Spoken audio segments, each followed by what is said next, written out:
sebuah kontainer membawa gas racun berhenti di padang. Seorang pria menyalakan mesin. Si satpam menanyakannya, gas racun waktu itu sudah keluar, mulai sebar di mana-mana. 3 cabe-cabean tidak takut mati, bahkan memfoto juga. Dalam lobi seorang pria diracuni, mulutnya berbusa segera mati. Semuanya takut lari diri, ingin bersembunyi di Toserba dekat sana. Tapi pegawai Toserba lihat itu tidak menyelamat. Melihat semuanya diracuni sampai mati, seluruh kota sudah bersalaman dengan gas racun. Aktor utama Yongnam dan keluarganya keluar setelah makan. Gas racun datang, semuanya sangat panik. Dia cepat mengantar semua masuk restoran, tapi menemukan kakaknya masih di mobil. Dia segera keluar, tapi tak untung terjatuh dan menghisap gas racun. Yongnam datang menyelamatkannya, mengantar kakak ke dalam. Dia sudah diracuni. Semuanya segera membantunya, Yongnam dan krushnya. Bersama berlari keluar lewat jendela, gas racun waktu itu sudah ke seluruh kota. Lagi pula perlahan naik tinggi. Di sini tidak aman, harus segera ke lantai lebih atas. Krushnya menemukan penyapu, membuat Katil mengantar kakak ke atas. Tidak bisa memakai lift, semuanya hanya bisa naik tangga. Mereka sangat sulit baru bisa ke teras, tapi menemukan pintu sudah dikunci. Bosnya membuka pintu. Udahlah, lupa membawa kunci. Gas racun di bawah sedang naik. Waktu tidak menunggu orang. Mereka cepat ke bawah mencari kunci, tapi cari di mana-mana tidak melihat. Hanya satu lantai belum masuk, tapi mungkin sudah dikepung gas. Di TV juga ada kabar mengingatkan, menggunakan topeng. Jika ada topeng anti gas racun, tapi hanya efektif dalam 10 menit. Keduanya ke pintu kaca. Keduanya waktu di kampus adalah ahli mendaki gunung. Yongnam berkata ingin meloncat ke sana. Setelah itu manjat ke teras, membuka pintu dari luar. Dia mulai menghancurkan kaca, tapi kaca temperet sangat keras, tidak bisa menghancurkannya. Dia mencoba beberapa kali, hanya membuatnya retak sedikit. Dia mulai menggunakan teknis melempar bola.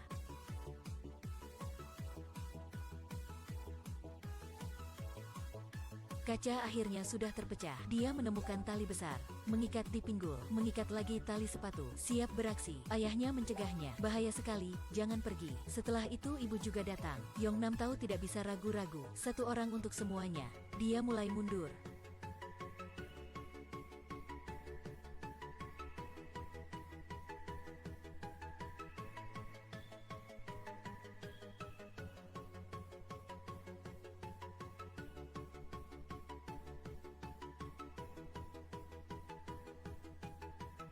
Untungnya setiap hari dia berlatih. Dia akhirnya sudah bisa memanjat ke atas. Semuanya bernafas lega. Waktu itu Krush Ewijo melemparkannya satu tas. Dia membukanya, adalah kapur dan pengait. Adalah yang dia menggunakan waktu mendaki gunung. Untuk tidak mengecewakan semuanya, dia terus memanjat ke balkon. Dia mengambil batang besi, berteriak, bukalah. Setelah itu meloncat.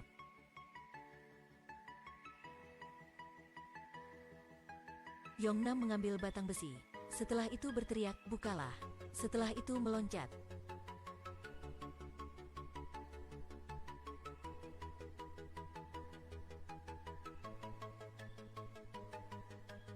Dia mulai memanjat lebih tinggi, di bawah gas racun sebagai awan mendung. Jika sesuatu kesalahan terjadi harus mati. Dia baik memanjat maupun mengikat tali menetapkan posisi. Di sekitarnya adalah dinding lurus. Hanya perlu tidak mati. Sudah disambut keajaiban, tapi talinya tidak cukup panjang. Bagaimana sekarang? Tidak ada jalan mundur. Kalau begitu lepaskan tali, terus manjat. Krush dan keluarganya sangat cemas. Yongnam hanya upaya kuat setiap langkah. Akhirnya dia sudah melewati tantangan terakhir. Tempat ini sebagai tempat dia pernah berlatih. Dia mulai menggunakan kekuatan. Sukses gagal hanya dalam momen ini.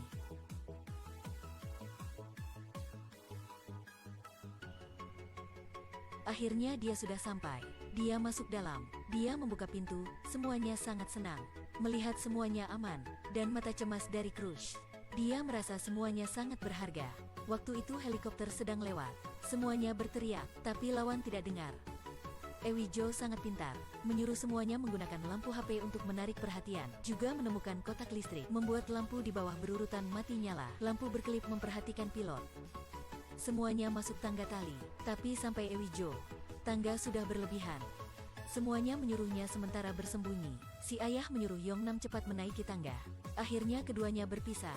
Melihat Krush begitu, Yongnam keluarkan keputusan yang susah. Dia keluar tangga, tidak peduli pencegahan si ayahnya, memutuskan bersama Krushnya. Sejak helikopter pergi, Ewijo menangis. Dia muda begitu, tidak ingin mati di sini. Dengan cepat satu helikopter lain menemukan mereka, tapi tidak mendarat menyelamatkan. Ternyata helikopter memilih menyelamatkan orang lebih banyak di bangunan samping. Gas racun semakin naik. Mereka tidak bisa berbuat apapun, hanya berlari ke gedung lebih tinggi. Yongnam ke bawah mengambil sedikit barang. Ewijo juga menyiapkan beberapa topeng. Mulai sekarang, Mereka harus lari diri keluar sini. Keduanya memakai topeng dan pakaian jaminan. Dengan gila masuk dalam gas. Pakaian jaminan ini hanya berguna dalam 10 menit. Jadi mereka harus berlari cepat. Sepanjang jalan, tidak bisa mendapat panggilan. Inilah momen yang penting. Memutuskan nyawa keduanya. Keduanya berlari ke teras. Tapi di sini sudah dikepung oleh gas racun. Di depan tak ada jalan. Waktu juga siap habis. Yongnam keluarkan topeng terakhir. Melihat Ewijo.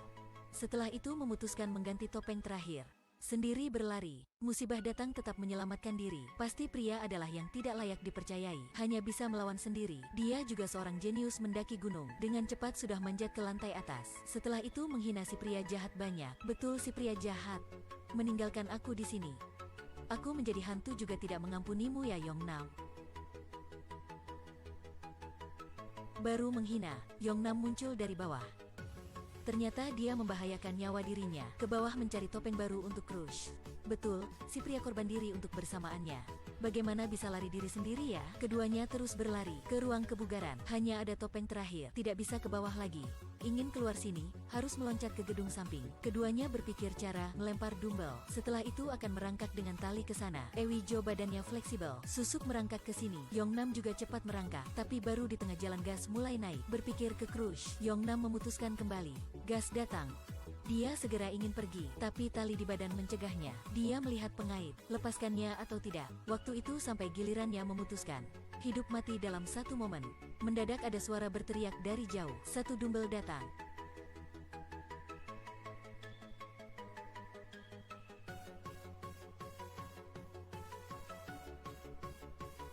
Yongnam dengan pakaian jaminan datang. Untungnya Ewijo tidak menyerah. Keduanya ke lantai lebih atas. Mereka membawa Stanley keluar, memperhatikan pilot. Tapi menemukan di samping juga ada orang. Dan semuanya murid. Untungnya waktu itu helikopter datang, tapi menemukan tanda panah di teras. Ternyata Yongnam dan Crushnya mengatur Stanley menjadi tanda panah. Menjadi tanda panah. Mereka memberikan murid-murid harapan hidup. Sampai helikopter datang, murid-murid akhirnya diselamatkan. Kemalangan terus-menerus datang. Gedung dekat sana tiba-tiba meledak. Kekuatan angin membuat gas terbang cepat ke atas. Mereka hanya bisa terus berlari. Mereka gila, lari dalam gas. Mereka melihat sebuah gedung sangat tinggi. Tujuan adalah gedung itu. Orang lain melaporkan keadaan kedua orang itu. Tim penyelamat, warnet, streamer. Semuanya mengikuti keduanya. Mereka karena menyelamatkan orang lain sudah melewati banyak peluang. Menyentuh hati semuanya. Keduanya sepenuh hati memanjat ke gedung tinggi. Di depan banyak gas racun. Dasarnya tidak ada cara lewat. Jalan ke sana juga dikepung oleh gas racun. Udahlah, maju mundur semuanya susah. Pada momen yang penting, keduanya melihat flycam. Setelah itu banyak flycam. Orang-orang di tempat aman membantu keduanya. Mereka mengontrol flycam, menggunakan kekuatan untuk menghapuskan gas. Karena mereka mendapat peluang, Yongnam segera beraksi, melukis sesuatu di tanah. Pasti flycam mengerti. Setelah itu membawa tali, mengikat pada gedung seberang. Yongnam menetapkan tali di balkon, mengait-pengait. Setelah itu keduanya berdiri di dinding. Hidup mati akan diputuskan pada momen ini.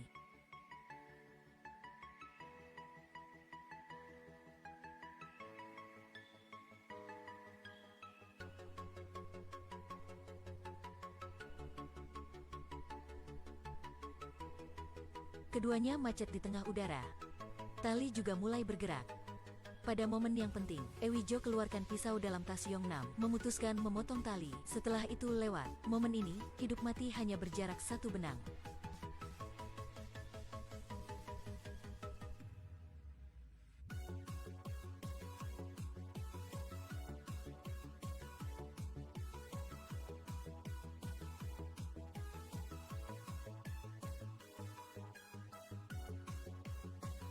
Tak lama lagi, helikopter datang. Gas racun juga datang. Keduanya tidak jatuh juga diracuni. Sayangnya, tepat waktu pilot siap pergi, mendadak menemukan derek bercahaya. Itulah Yongnam dan Ewijo. Betul, mereka pada momen yang penting juga tidak menyerah.